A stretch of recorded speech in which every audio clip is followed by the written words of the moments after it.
And Laura, I know you're a teacher, right? Yeah, you can just go ahead and hit share screen and it'll let you. Where'd it go?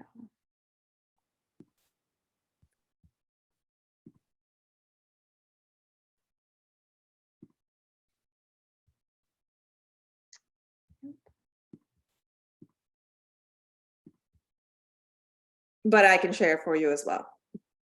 I have it up. Okay, that sounds good since mine is, I don't know what mine is doing. Okay.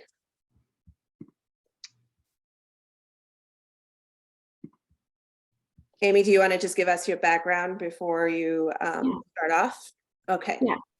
Hi, everybody.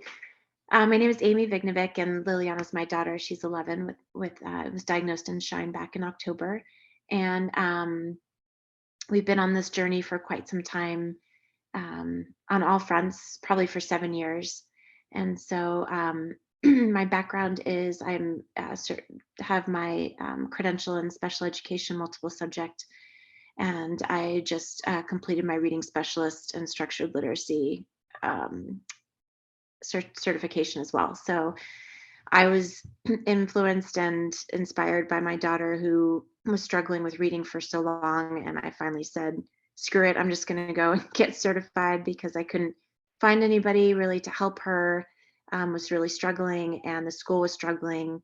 And it just became like a 2-year battle of trying to really fight for what was right for her, and to meet her needs. So here I am, super excited to share uh, what I just kind of put together. I know that maybe some of you are just in different stages of your child's learning, and just kind of started with the basics, but I'm happy to stay on after if anyone has any questions, or if you want to talk at a separate time to dig a little bit deeper. If you have any questions, I'd be more than happy to share. I am not an educational consultant, although I have thought about that, but this is based on kind of 7 years of experience of going through the process, and um, research, and my educational background of getting her where she is today. So let's get started. We'll go to the next slide. So I know a lot of us are struggling with where our kids are with reading. I know that's our biggest struggle with Lily, and that definitely bleeds into every other academic area as well. But reading is so important, that when you ask yourself if your child is reading, these are kind of like the foundational skill checks, to really start with. And when Liliana was in second grade and COVID hit, I really didn't understand where she was with her reading curriculum. The school was sharing things with me, saying everything looked great. She's doing great. She's a hard worker. She's not much of a behavioral issue. And she was just kind of really compliant. But when she came home with COVID, or not she came home with COVID, but when school shut down, um, when COVID first hit and I saw everything that was coming home and we did online learning, I realized that the school was teaching her to run before they even taught her how to crawl. So I went in and kind of completely dismantled and rebuilt her curriculum. And she was missing a lot of these foundational skills that no one really had taught her. No one was really trained to teach, or to be able to identify that she was missing these foundational skills. So these are some of the questions, these bullet points of things to ask yourself as you're sitting with your child, or things that you can ask the school. I'm not sure if they're sharing progress on their IEP goals. They're probably doing that every reporting period. But I got to a point where I was asking them to share it on a weekly basis. So, is your child able to identify letters in the alphabet, both in and out of order? Are they able to provide the sound of each letter in the alphabet, both in and out of order? And are they able to segment sounds, like provide the sound of each letter individually and then blend the letters into a word? So if you look at the example tap, if they took their fingers and the app, and then they said the word tap, um, that's that's a really good sign. But if they're not able to do that, then that's kind of a red flag that they don't have those first foundational skills of identifying letters in the alphabet and their sounds. Are they able to spell? Are they able to recall sight words or heart words? Are they able to read a sentence? And are they able to recall details from a sentence? And I feel like a lot of kiddos, parents that I talk to, if you're looking at an IEP and the assessments that were done either by the school and or neuropsych, you're probably going to see a lot of discrepancy with the processing speed and working memory piece in their IEP. And those are two really important pieces. Working memory is kind of how your brain is taking in information in the short term, and also the processing speed is how quickly they process that information.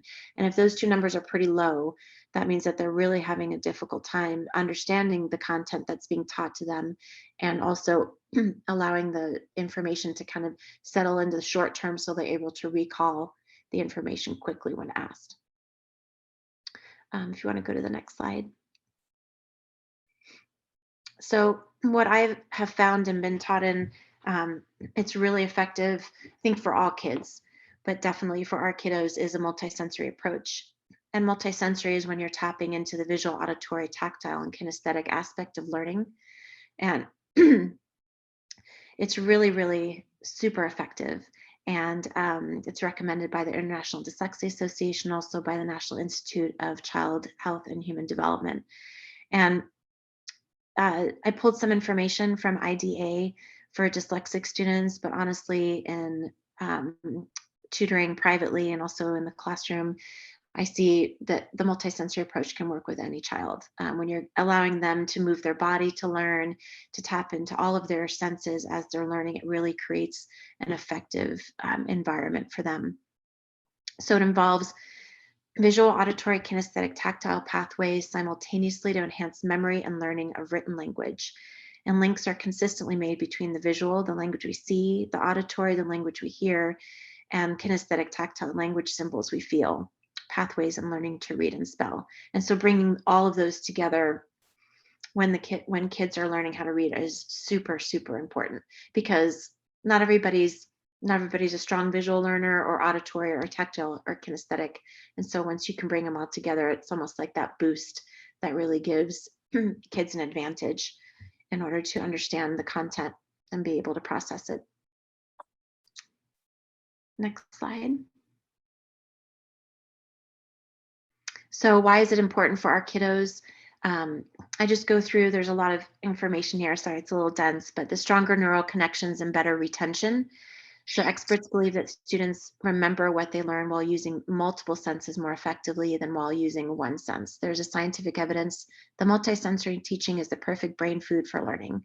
According to research, neuroimaging studies have shown that there's a greater amount of activity in the brain's information processing areas following a multisensory input than there is following a single sense input. And there's a great book called Brain Friendly Strategies for Inclusion in the Classroom. That's a really good book that will explain it a little bit better, and also give some strategies for that. And let's face it, it's not a one size fits all. I mean, I think every student that walks into a classroom is very different. And if you can access all of those senses within all of your students in a classroom, you have a very effective way of teaching and differentiating the content so that it hits every child. But especially our kiddos, I know in smaller group setting, I know Lilianna in particular has a really hard time with distractions. So when she's a smaller group setting, it's much easier to hold her attention for her to be more in the moment when she's learning. Next slide. So this also, multisensory approach is definitely more engaging. One thing that I did learn throughout like the 7 years and being a special ed and learning specialist and pulling kids out and also inclusion is that I was able to work in a learning center where we had a speech therapist and occupational therapist. And so I would move around with my kiddos as they visited speech and occupational therapy. And I was able to incorporate a lot of the movements and also a lot of the interventions that speech was incorporating in their sessions. And I was able to bring it to the academic setting.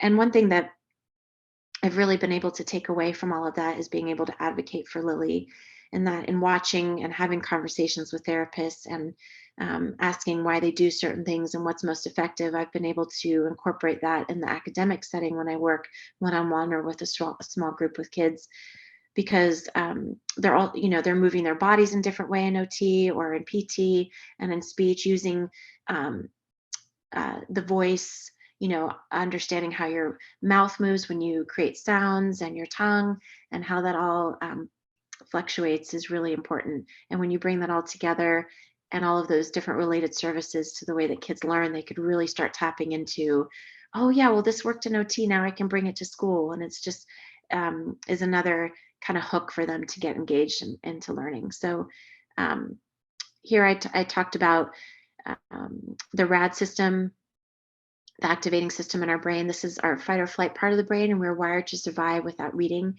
Therefore, we need to create a teaching learning climate that is low stress, fun, and novel. Multisensory learning is a perfect recipe for feeding our RAD system.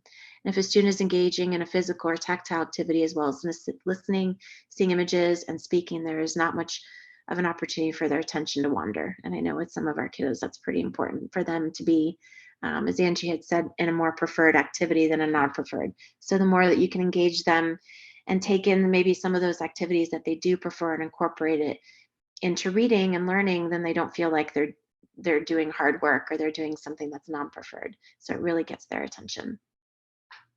Next slide. So these are just some handfuls of multisensory reading curriculums.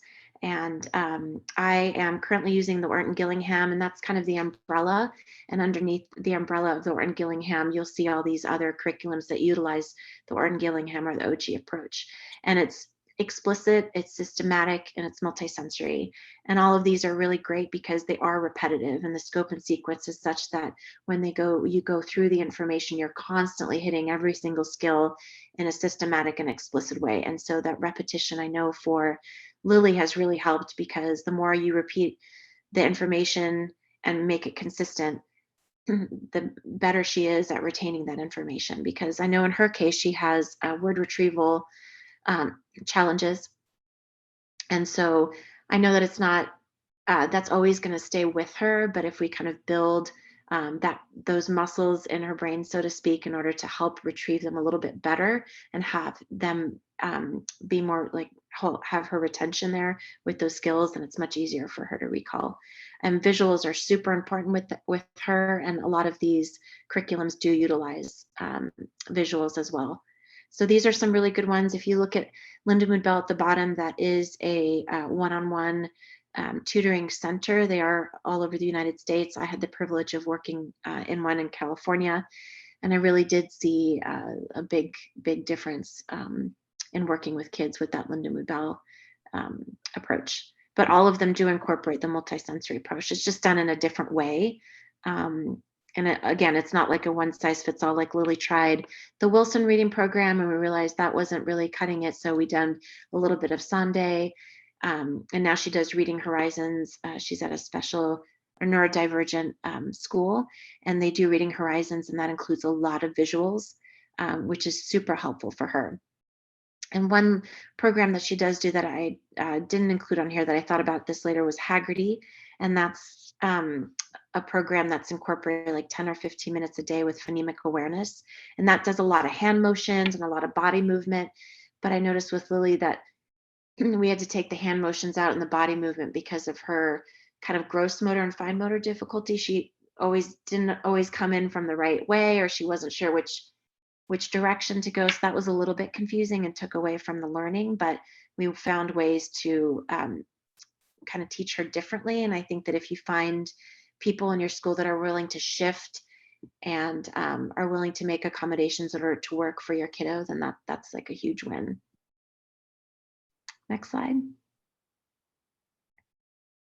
So what questions to ask? There are a lot of questions, but my question to some of you, if you want to talk about this, is does your child have an IEP?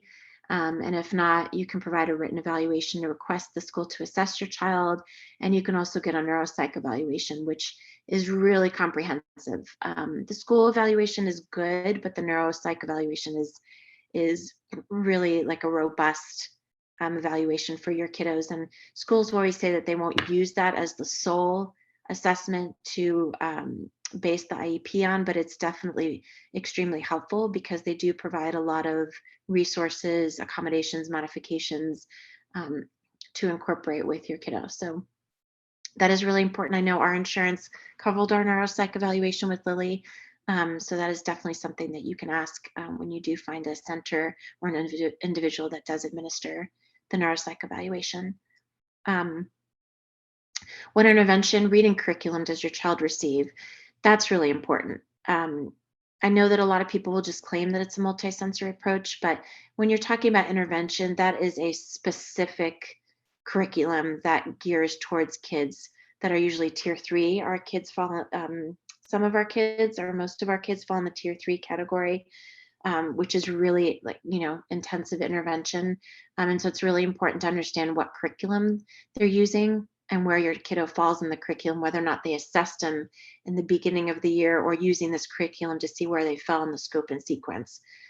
So you understand where your kiddo is and how they're progressing through the program. And also it's important for that specific teacher to explain it to you, because like a lot of, oh, she's doing great, she's progressing, and really she wasn't progressing, and they weren't able to pick up on the fact that she wasn't.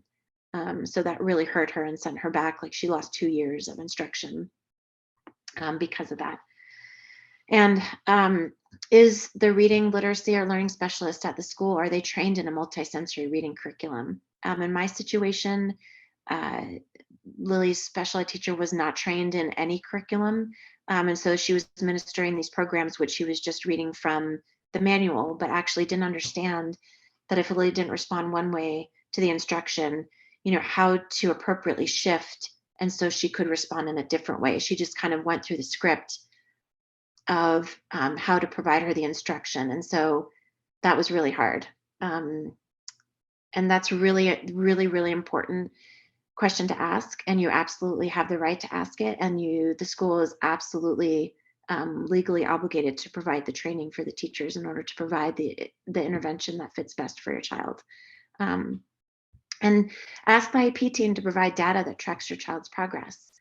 We had so many issues that I ended up getting a weekly progress report, and I did my own graph. And after a while, I realized that they were just giving me the data because I asked for it, but no one was actually tracking it. And so when I went back to them and showed them my graph, I'm like, this line is jagged. It's all over the place. Like we have to figure out how we can get her on a steady line where we show that she is progressing. And Lily's line, I don't think I understood until I became a reading specialist that it took a long time. And I was like, I don't understand what's going on.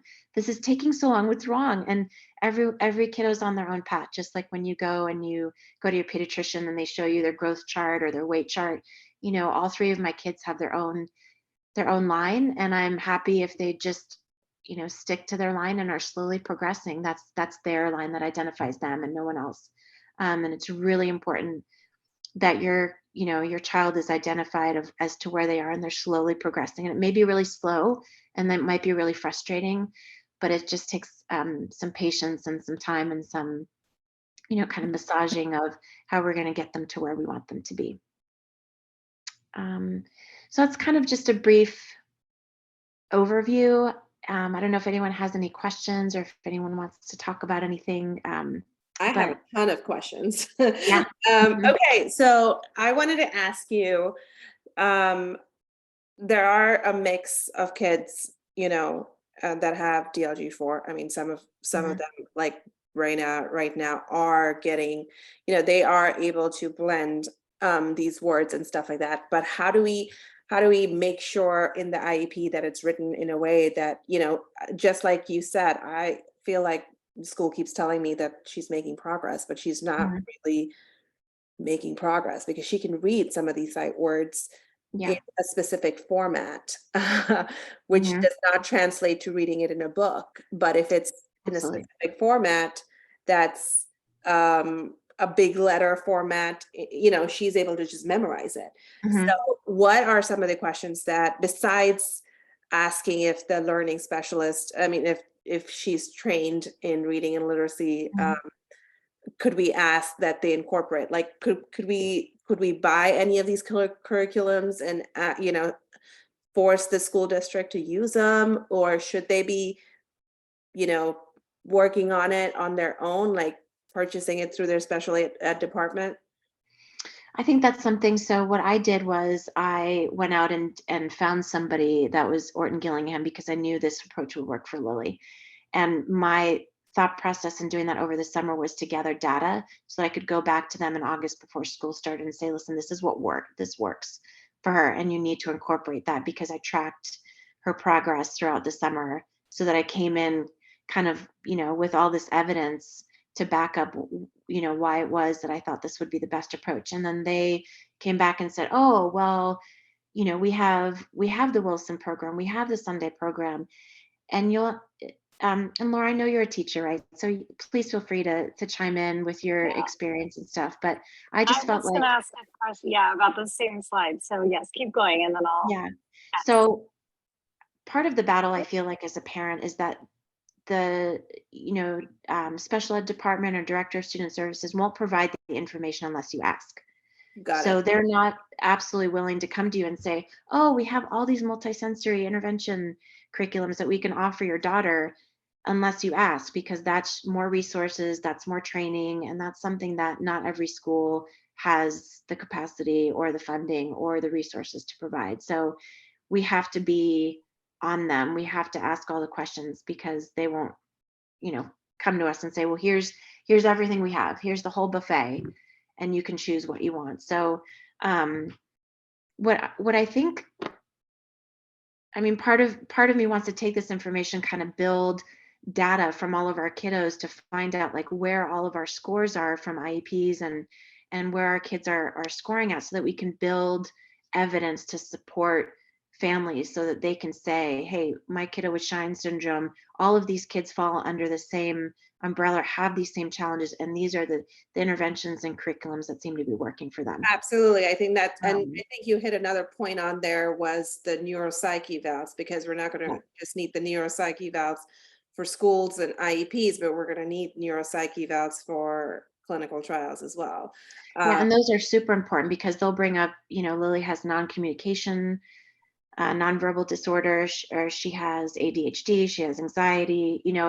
They can pinpoint so many other diagnoses that the school is not capable of providing. They just don't, have that capability, which is fine. But the neuropsych really digs deeper, and also will provide and let the school know, hey, this is what this child needs. okay. And so, I mean, these aren't necessarily programs that you would go out and buy and just come to the school and say, this is what you need to use. This is something that you talk to the director of student services or director of special education Mhm. and say, hey, listen, this is what my child needs, a multisensory approach. What curriculums do you have to support their reading? Because right now I don't feel like they're progressing. Mm. Um, and if you want to have that conversation, I would ask them to start collecting data to really see, because how is it that they're tracking your child's progress except through goals? And sometimes, that's like a handwritten note or tally marks as to how many, 3 out of 4 trials they might have gotten in that Yeah. particular day, So three how did pieces you, of food. what data did they send you for Liliana, that, or what did you um, ask them to give you? yeah, so I can send that in a separate email. So they just did what lesson they did and what words they did, and how whether or not she got those words correct in that one day, on a daily basis. And so, maybe out of that week that she got like 50% right. And what we did notice was Liliana's global application of these skills was lacking, because she was so, unfortunately, she was taught like in a scripted way, in an incorrect way in the classroom setting, that she created these bad habits. And so therefore she wasn't able to take these skills and apply them to the real world, because they weren't doing decodable readers. They weren't having her spell words, which is really important. They were just doing the intervention, and they weren't taking it beyond what she was seeing on the piece of paper, going through these drills and skills. And so she didn't know how to apply it. She's like, I was like, I don't think she understands that like words make up a sentence, and a sentence tells a story, and so we kind of had to like go all the way back to the basics. And that's where we realized, like, oh my gosh, she doesn't know any of this. But if your child does not have know the letters of the alphabet or their sounds. I mean, that is so essential because they may be able to tap out sounds and blend sounds, but sometimes they may not remember all of the letters and their sounds because they're memorizing, and it's over and over again of repetition and repetition. And you know it's tough, and sometimes people have a hard time just shifting and stopping and being like, I don't know if this is working. I think we have to try a different approach. Hmm. I feel like sometimes, like, at least with Noah, he has so many splinter skills Hmm. that, like, even when he's getting something, he's not getting it. Like, Hmm. same thing happened with us. The world shut down. Mommy started teaching. We started making progress. And I was, like you said, multisensory. I was literally drawing things on his back, Yeah. and Yeah. it would go into his brain magically. But like, he would have skills where we moved to sight words. And one of the only sight words, we had like 10 sight words that we were able to figure out, but he could not figure out his own name. His name as a sight word, for some reason, like, was beyond him. Like, it just Yeah. did not. Yeah. And some things don't stick. I mean, that's something, like with rhyming. Sometimes Lily was having a really hard time. And after, the research says that you do usually do intervention on a particular skill for 6 to 8 weeks.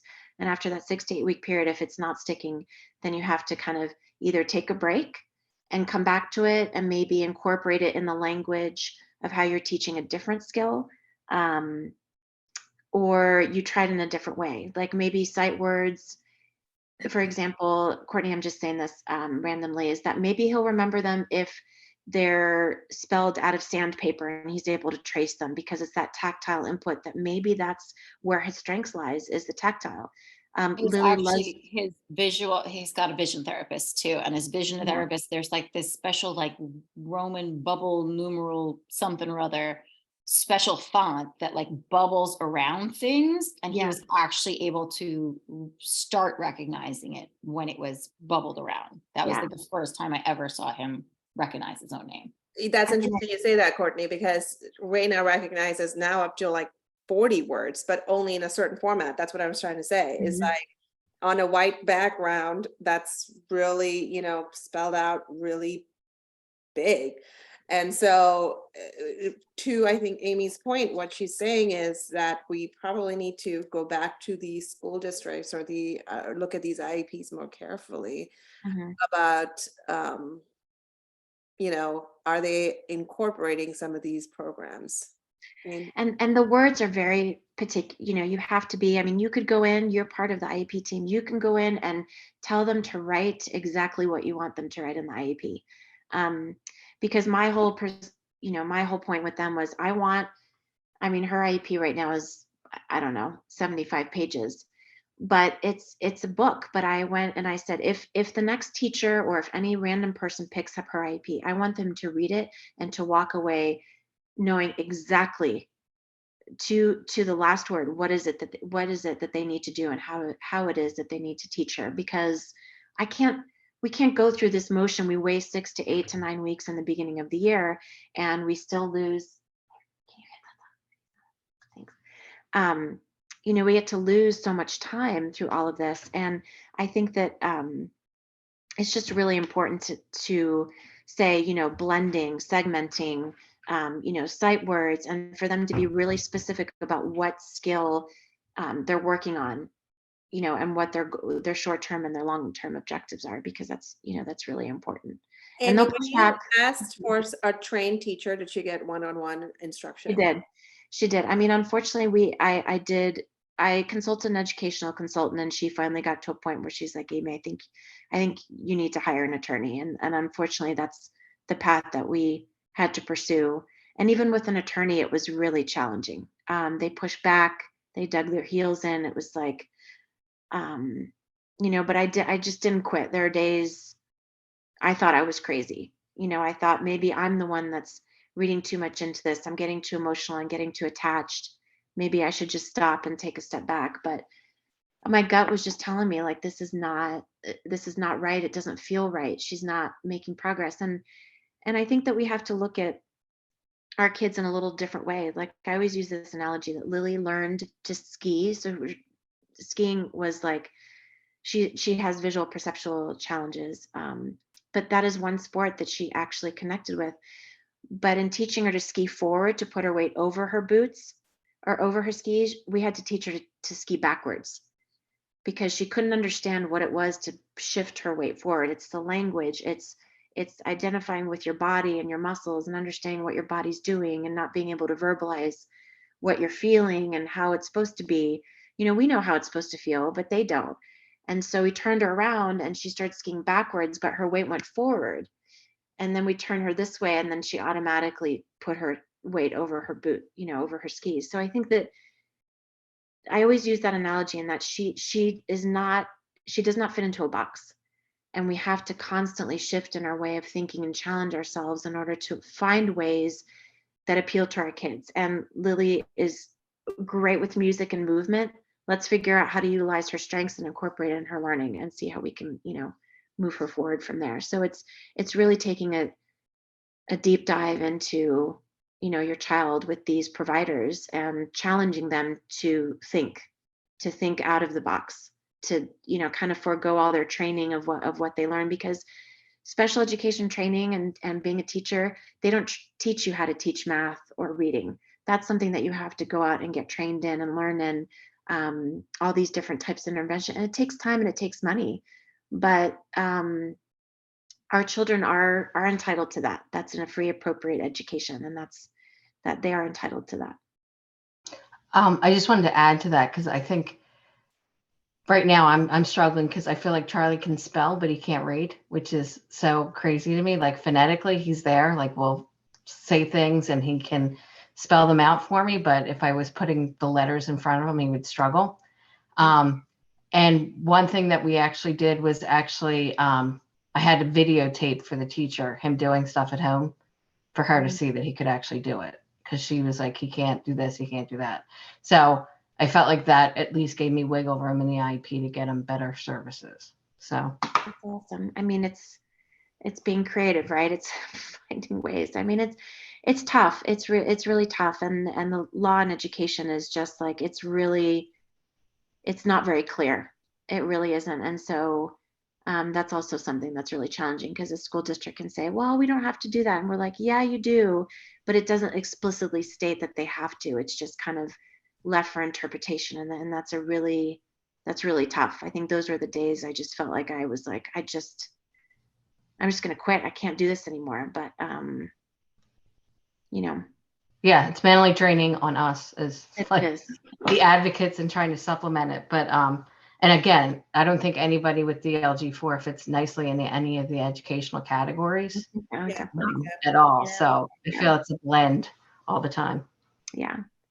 But I feel like if we have enough data to support that all of our, all of these kiddos fit underneath, this umbrella of learning, and these are our main diagnoses, this is where the kids struggle.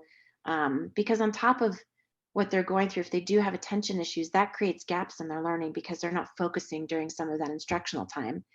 And as much as we wanted Lily, to be, included, she was pulled out for reading for 45 minutes because, being in a general ed classroom with a para just wasn't allowing her to focus on the skills that were being taught. She was distracted by noise. I mean, she could probably tell me who went to the nurse's office that day or who came in with what and who did what, more than she could about what she learned in the classroom. So, it's inclusion is the main goal, but it's kind of tough when our kids are, there's a lot of other things going on that are sometimes preventing them from really engaging. Amy, you said you incorporated music and because she excelled with that. I actually know quite a few DLG4 parents who would love to know how you incorporated that. Yeah. As I feel like Raina can memorize a song even in a different language pretty quickly. But we can memorize basic other things if it's not. And I know, I mean, just in general, that the music is in a different part of the brain, which is probably the reason why, you know, some of our kids can learn that way. So how did you get the school district to incorporate that? Just in body movement, also playing music in the background sometimes helps her focus, which is kind of strange, but and also, you know, with rhyming, when you're making up a song, um, she would, you know, move her body and everything. I think body movement is really important too. So if you're trying to teach a child a word, for example, you would have a visual, then you would have, you know, a kinesthetic piece of the letters maybe on sandpaper while they're seeing a visual, they're tracing it, they're saying it out loud, and then they would move their body accordingly to maybe what that word might mean. You know, and so incorporating all of those modalities and learning, while it seems like a lot going on at once, like I had said in my slides, that it's so important for our kiddos to be tapping into all those senses because it really helps them hold on to the information. So yeah, a lot of body movement, a lot of rhyming, making songs up with words and sentences and books. That was something that she really enjoyed. I know Adnan doesn't necessarily fit into this category. He's pretty severe, but he, when you're talking about music, that's really the only thing he can do. He doesn't, you know, he's considered nonverbal severe autism, but he can sing. It's really bizarre. Like he can memorize songs and he can sing them. So I think you're right. It must be in some other area in the brain that's, you know, that our kids can understand. And I think for where DLG4 PSD 95 is, you know, expressed in the brain, it has a pretty it's pretty well known to be involved in learning and long-term retention. So I think that may be part of it for all of us. We could I'm sure we can find some sort of common you know, kind of things. And you're right, I think a neuropsych would probably be able to help with that. Adnan hasn't had a neuropsych eval. And I don't know, you know, how that would work for him because you know, he already has an autism diagnosis, but maybe that would be helpful for us as well. Do you do anything with like AAC? I do not. Oh, okay. No one uses AAC.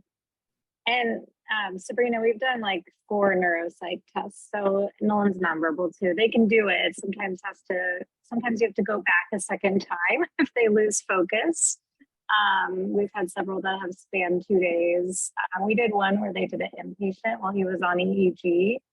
And that one was actually the best one we've done because he was already like, you know, we didn't have the transitions. Like he was already in the room and hooked up, and then they came in. It was during like a week-long EEG, so that was actually his best one.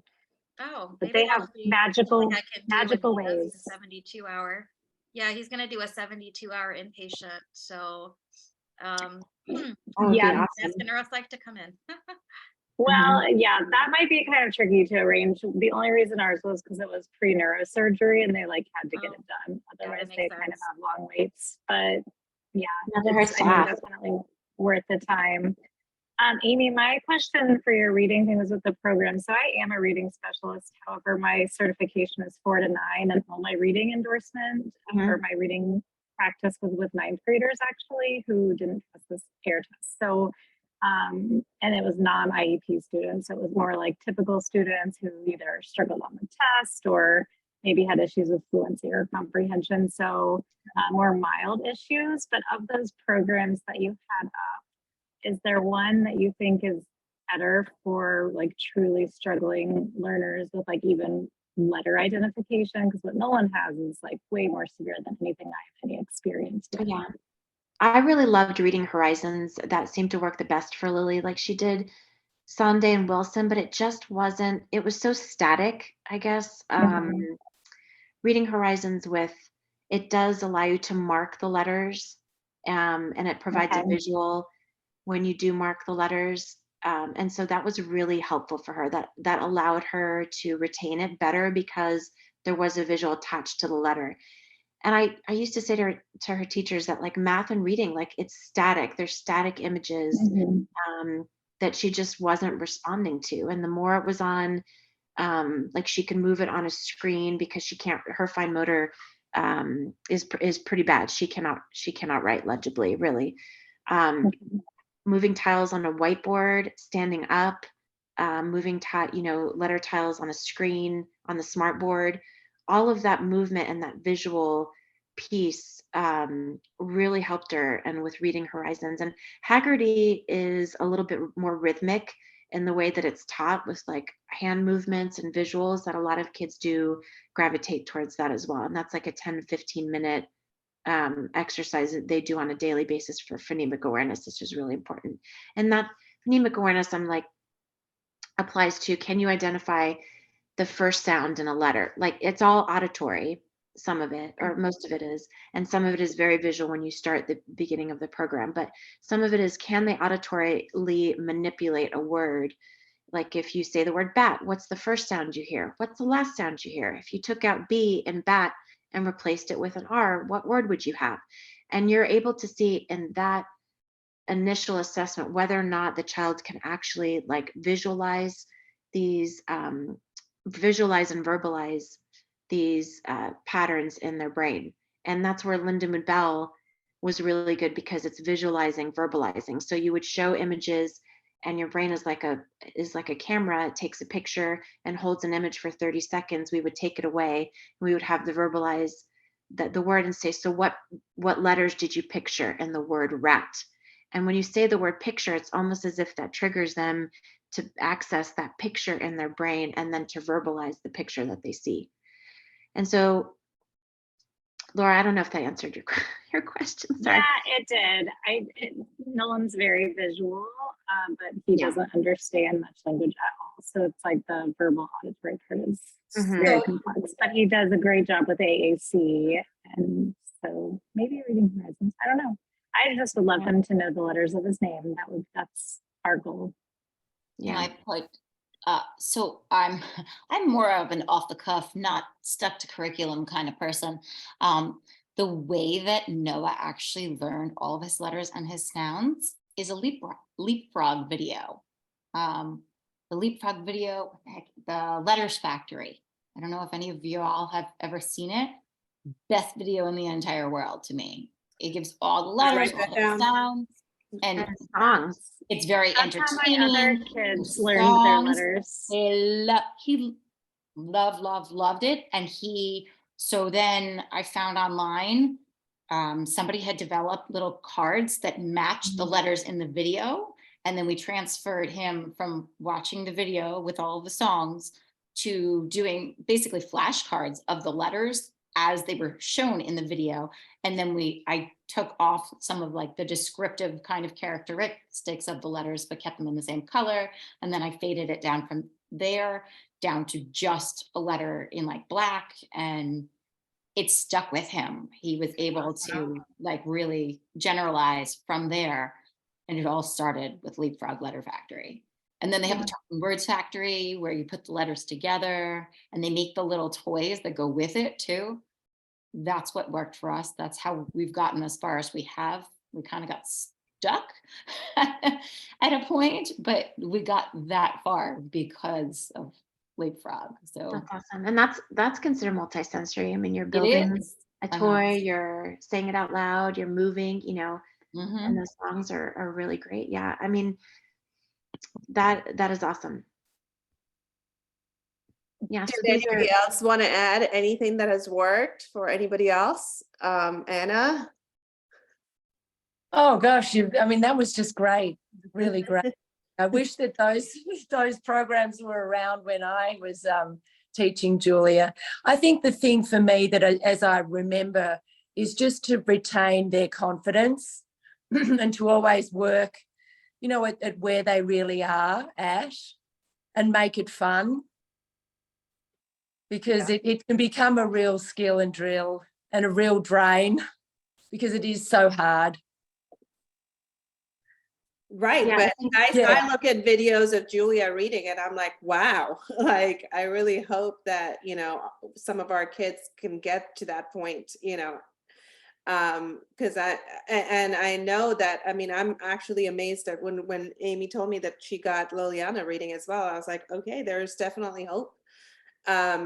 you know, for some of us that are on the little bit on the milder side, you know. I think like visually, like spelling it out, we understand what each letter makes a sound off. It's just putting it together from a specific way to translating it into general, right? You know, like Yeah. Bob books or whatever. And I think Bob books are just not cutting it, you know. So No. why are we sticking to that kind of a situation? So I'm gonna I actually have an IEP coming up, and I actually also have a Neuro Pscyh evaluation appointment coming up. And I'm going to share, you know, this actually Zoom call along with all the feedback I get from the IEP, because you've given us a lot of food for thought. At least you've given me a lot of food for thought. Anybody else have any questions for Amy? I think if I could just interrupt for one sec, the one word or phrase that I use a lot with kids that just struggle is cognitive load. You don't want to put too much of a cognitive load on them, because then they tap out, and that's kind of when things start to to fall apart. So things in shorter increments, working effectively in shorter increments are really great, because it doesn't create a heavy cognitive load on them. And breaks are really important. And like I said, doing things in small chunks and chunking information is really important too, because then heavy cognitive load leads to anxiety, leads to shutting down, an overall like negative connotation with what they're doing. So I think that whoever's working, with your kiddos just has to keep that word in mind, like cognitive load. Don't overload them, because then it's the aftermath is tough. Okay, if nobody has any more questions for Amy, I'm going to share this entire slide deck, Amy, if you don't mind, with everybody, along with the recorded Zoom call. It actually also has Amy's phone number and email on the very last slide. We're also have a speaker for the next Zoom meeting, I think next month, from Rare X. But does anybody have any other ideas on what we can talk about in the next community? I know I already have Effie Parks lined up to do kind of a recording for all of us and our shared experiences as DLG4 parents sometime in the summer. But anybody else have any ideas that you would like for guest speakers? Like, I cannot thank you enough, Amy, for coming today and sharing all that you did, because I know this is going to be very helpful for some of the parents. Oh, my pleasure. Anything I can do to help, or we'll try and figure out a way to build, like a database or research page or something for everybody, so we can figure this out together. Yep, I'm going to share a link to our website too, hopefully, and have a blog section going with this data.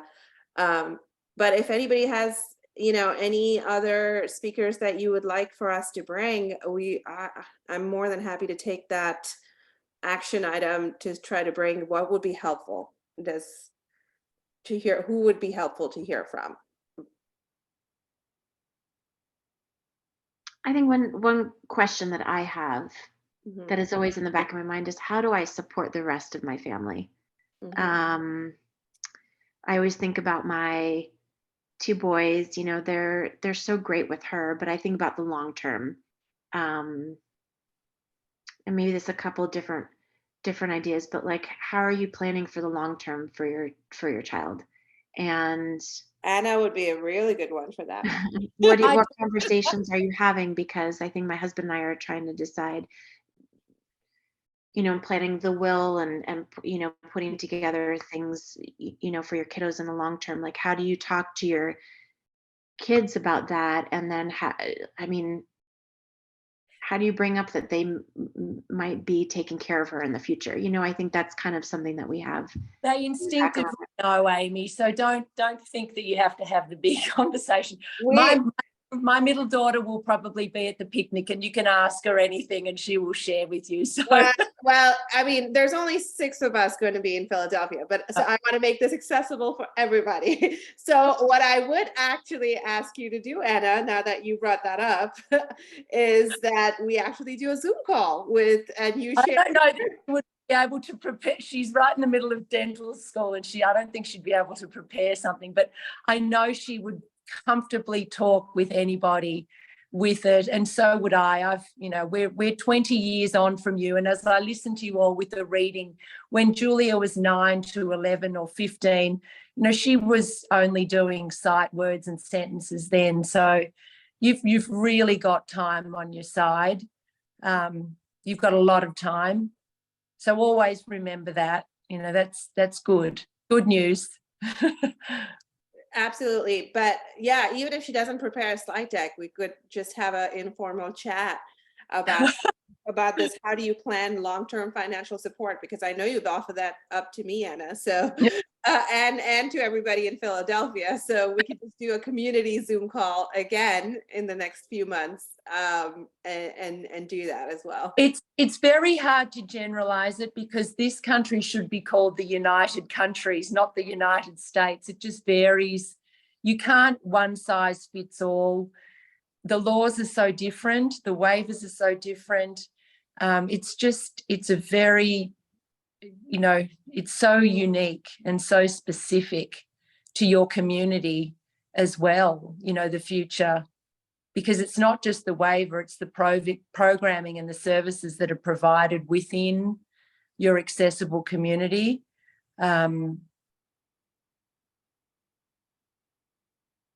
So yeah, I mean, I can help you hash out your thoughts, and we could do that in the next few months. So the next one, I think we're going to have some guests from RareX come and talk about RareX and the importance of doing that. Or we can do it simultaneously. I don't think they're going to take very long. So that would be a good one. I saw Kelsey come on for a second. Did you have a thought, Kelsey? Anything to share? No, I didn't. Sorry.